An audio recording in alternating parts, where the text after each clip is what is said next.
संयुक्त राष्ट्र में P5 क्लब का टूटेगा तिलिस्म। ब्रिटेन के प्रधानमंत्री ने मुंबई में भरी हुंकार। UNSC में भारत की स्थायी सीट पर लगाई मुहर। 75 साल पुराना सपना होगा सच। दुनिया की सबसे ताकतवर टेबल पर अब बजेगा भारत का डंका। चीन का वीटो पावर होगा बेअसर। सिर्फ कुर्सी नहीं, आर्थिक ब्रह्मास्त्र भी हाथ में। भारत ब्रिटेन व्यापार समझौते ने खोली तरक्की की तिजोरी। खाड़ी देश भी रह गए दंग। विकसित भारत के विजन पर दुनिया ने लगाया ठप्पा। 2047 से पहले ही दिखेगी नए भारत की धमक। अमेरिका भी हुआ मुरीद। ये सिर्फ सुर्खियां नहीं हैं, बल्कि उस नई हकीकत का ऐलान है जिसने वैश्विक कूटनीति के सारे समीकरण बदल कर रख दिए हैं। मुंबई की धरती पर कुछ ऐसा हुआ है जिसकी गूंज दशकों तक सुनाई देगी। एक तरफ भारत 2028 तक दुनिया की तीसरी सबसे बड़ी अर्थव्यवस्था बनने की दहलीज पर खड़ा है, तो दूसरी तरफ दुनिया की सबसे शक्तिशाली सुरक्षा परिषद में भारत की स्थायी सदस्यता का रास्ता लगभग साफ हो गया है। ब्रिटेन के प्रधानमंत्री ने भारत आकर जो घोषणा की है, वो महज एक बयान नहीं, बल्कि वैश्विक शक्ति संतुलन में भारत के निर्णायक उदय का प्रमाण पत्र है। ये उस ऐतिहासिक क्षण की कहानी है जहां भारत ने साबित कर दिया कि वो अब किसी की सिफारिश का मोहताज नहीं, बल्कि दुनिया अब भारत के नेतृत्व के लिए तैयार हो रही है। हम आपको बताएंगे इस धमाकेदार खबर की पूरी कहानी कि कैसे भारत ने कूटनीति की बिसात पर एक ही चाल में दुनिया के सबसे शक्तिशाली क्लब के दरवाजे पर दस्तक दे दी है, और कैसे इस एक कदम ने चीन और पाकिस्तान की रातों की नींद उड़ा दी है। तो बने रहिएगा वीडियो पर, और इस संबंध में आपके जो भी विचार हों कमेंट में लिखकर जरूर बताइएगा। अब जरा तस्वीर को बड़े पर्दे पर देखते हैं। गुरुवार का दिन, मुंबई का ताज होटल, और माहौल में एक अजीब सी हलचल। यहाँ भारत के प्रधानमंत्री नरेंद्र मोदी और ब्रिटेन के प्रधानमंत्री कीर स्टारमर की मुलाकात हो रही थी। दुनिया की नजरें इस मुलाकात पर थीं, लेकिन ज्यादातर लोग इसे एक सामान्य द्विपक्षीय बैठक मान रहे थे। उन्हें लगा कि कुछ व्यापारिक समझौतों पर बात होगी, कुछ औपचारिक बयान दिए जाएंगे और बात खत्म हो जाएगी।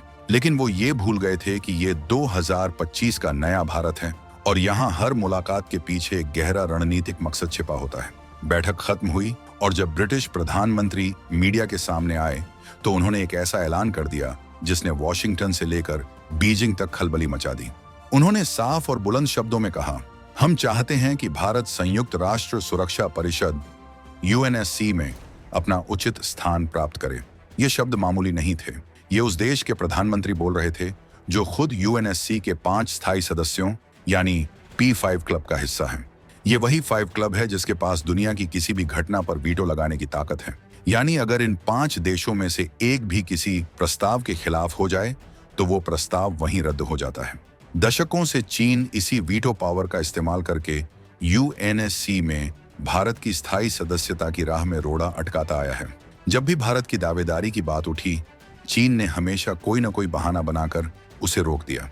लेकिन आज उसी P5 क्लब का एक संस्थापक सदस्य खुलेआम भारत की वकालत कर रहा था। ये भारत की कूटनीतिक जीत का सबसे बड़ा शिखर था। ये सिर्फ एक देश का समर्थन नहीं था, बल्कि 5 के भीतर पड़ रही फूट का संकेत था। ये इस बात का ऐलान था कि अब चीन की मनमानी और दादागिरी ज्यादा दिन नहीं चलने वाली।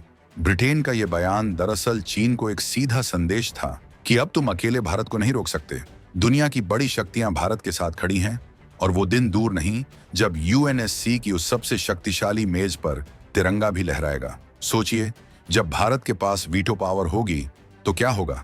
पाकिस्तान समर्थित किसी भी प्रस्ताव को भारत एक झटके में खारिज कर देगा। चीन की हिंद प्रशांत में विस्तारवादी नीतियों पर भारत लगाम लगा सकेगा। ये भारत को वैश्विक मंच पर एक ऐसी अजेय शक्ति बना देगा जिसकी कल्पना आज से कुछ साल पहले तक करना भी मुश्किल था। लेकिन कहानी यहीं खत्म नहीं होती। कीर स्टारमर ने सिर्फ UNSC पर ही भारत का समर्थन नहीं किया, बल्कि उन्होंने भारत के आर्थिक विजन पर भी मुहर लगा दी।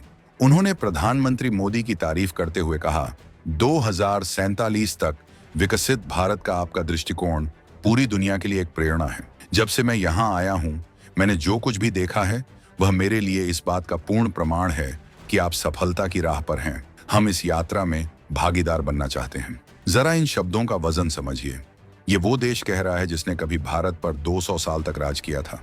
आज वही देश भारत के विकास मॉडल का मुरीद है और इस यात्रा में भागीदार बनने को उत्सुक है। ये बदलते हुए वक्त और भारत की बढ़ती हुई ताकत का सबसे बड़ा सबूत है। ये सिर्फ तारीफ नहीं, बल्कि एक रणनीतिक निवेश है। ब्रिटेन जानता है कि आने वाला भविष्य भारत का है।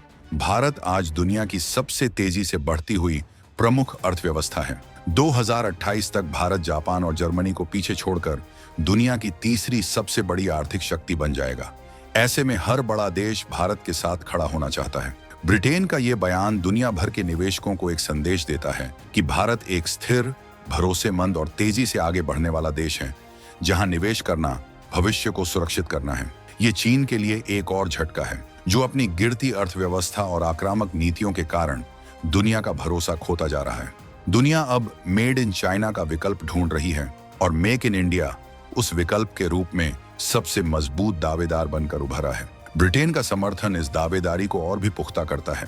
ये भारत की उस आर्थिक क्रांति को सलाम है जिसने आज देश को उस मुकाम पर पहुंचा दिया है जहां दुनिया के सबसे अमीर और ताकतवर देश भी भारत के साथ साझेदारी करने में अपना सम्मान समझते हैं। ये हर भारतीय के लिए गर्व का क्षण है।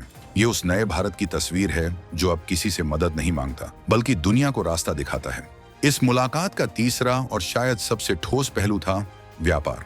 प्रधानमंत्री स्टारमर ने हाल ही में साइन हुए यूके भारत व्यापक आर्थिक और व्यापार समझौते CETA को आधुनिक साझेदारी का आधार बताया।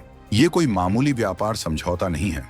इसे भारत का अब तक का सबसे महत्वाकांक्षी व्यापार समझौता कहा जा रहा है। CETA सिर्फ कुछ सामानों के आयात निर्यात तक सीमित नहीं है। यह समझौता technology, finance, artificial intelligence, defence manufacturing और ग्रीन एनर्जी जैसे भविष्य के सेक्टर्स में दोनों देशों के बीच सहयोग के नए दरवाजे खोलेगा। सरल भाषा में समझें तो यह एक ऐसा इकोनॉमिक हाईवे है जो भारत और ब्रिटेन की अर्थव्यवस्थाओं को सीधे तौर पर जोड़ देगा। इससे भारतीय कंपनियों को ब्रिटेन के बाजार में आसान पहुंच मिलेगी, वहीं ब्रिटिश टेक्नोलॉजी और निवेश भारत के इंफ्रास्ट्रक्चर और मैन्युफैक्चरिंग सेक्टर को नई ऊंचाई पर ले जाएगा। प्रधानमंत्री स्टारमर ने खुद कहा कि ये दोनों देशों के लिए एक बड़ी जीत है। इस समझौते का रणनीतिक महत्व भी है। एक तरफ जहां दुनिया चीन की वन बेल्ट वन रोड जैसी कर्ज के जाल में फंसाने वाली नीतियों से परेशान है, वहीं भारत और ब्रिटेन जैसे लोकतांत्रिक देश मिलकर एक पारदर्शी और भरोसेमंद व्यापारिक व्यवस्था बना रहे हैं। ये समझौता हिंद प्रशांत क्षेत्र में चीन के बढ़ते दबदबे को संतुलित करने का भी काम करेगा। जब दो बड़ी नौसैनिक और आर्थिक शक्तियां एक साथ आती हैं, तो यह उस क्षेत्र के छोटे देशों को भी एक संदेश देता है कि उन्हें चीन की दादागिरी से डरने की जरूरत नहीं है। भारत और ब्रिटेन की यह साझेदारी हिंद प्रशांत और पश्चिम एशिया में शांति और स्थिरता का एक महत्वपूर्ण स्तंभ बनेगी। ये दिखाता है कि भारत अब सिर्फ एक क्षेत्रीय शक्ति नहीं है, बल्कि एक ग्लोबल पावर है जिसके कदम दुनिया के हर कोने में शांति और स्थिरता को प्रभावित करते हैं। यूक्रेन संघर्ष पर भी भारत के रुख का समर्थन करते हुए स्टारमर ने कहा कि भारत बातचीत और कूटनीति से शांति बहाली के प्रयासों का समर्थन करता है, जो भारत की विश्व बंधु वाली छवि को और मजबूत करता है। यानी वो दिन लद गए जब भारत को किसी गुट का हिस्सा बनकर अपनी पहचान बनानी पड़ती थी। आज भारत खुद एक गुट है, एक ऐसी शक्ति जिससे अमेरिका को भी दोस्ती चाहिए और रूस भी दुश्मनी मोल नहीं लेना चाहता। ब्रिटेन का भारत के पाले में आकर खड़ा होना इसी नई हकीकत का ऐलान है। यह सिर्फ एक कूटनीतिक मुलाकात नहीं थी, ये नए वैश्विक समीकरणों की नींव थी। पहला, इसने UNSC में भारत की स्थायी सदस्यता की दावेदारी को अजेय बना दिया है। ब्रिटेन के बाद अब फ्रांस और अमेरिका पर भी चीन के खिलाफ जाकर भारत का खुलकर समर्थन करने का दबाव बढ़ेगा, और रूस तो पहले से ही भारत का मित्र है।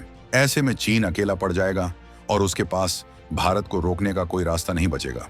दूसरा, इसने भारत को चीन के आर्थिक और रणनीतिक विकल्प के रूप में स्थापित कर दिया है। दुनिया को अब एक ऐसा लोकतांत्रिक और भरोसेमंद पार्टनर मिल गया है जो सप्लाई चेन को स्थिर रख सकता है और अंतर्राष्ट्रीय नियमों का सम्मान करता है। तीसरा, इसने 2047 के विकसित भारत मिशन पर दुनिया का विश्वास और गहरा कर दिया है। जब ब्रिटेन जैसा देश आपके विजन में भागीदार बनना चाहे, तो यह साबित करता है कि आपका विजन सिर्फ एक सपना नहीं, बल्कि एक हकीकत बनने की राह पर है। यह हर भारतीय के लिए सीना चौड़ा कर देने वाला पल है। यह हमारी मेहनत, हमारी प्रतिभा और हमारे नेतृत्व की जीत है। यह उस नए भारत का शंखनाद है जो अब रुकने वाला नहीं है, जो अब झुकने वाला नहीं है। भारत ने साबित कर दिया है कि वो सिर्फ इतिहास बनाने के लिए नहीं, बल्कि दुनिया का भूगोल बदलने का भी दम रखता है। ब्रिटेन का यह कदम क्या P5 क्लब के अंत की शुरुआत है? क्या अब चीन वैश्विक मंच पर पूरी तरह अकेला पड़ जाएगा? आपकी इस पर क्या राय है? हमें कमेंट्स में लिखकर जरूर बताएं। लेकिन रुकिए, कहानी अभी खत्म नहीं हुई है। इस मुलाकात के बंद दरवाजों के पीछे एक ऐसे सीक्रेट डिफेंस सौदे पर भी मुहर लगी है जो हिंद महासागर में चीन की हर हरकत पर बाज की तरह नजर रखेगा। जानना चाहते हैं उस ब्रह्मास्त्र के बारे में? तो इंतजार कीजिए हमारे अगले वीडियो का। जय हिंद।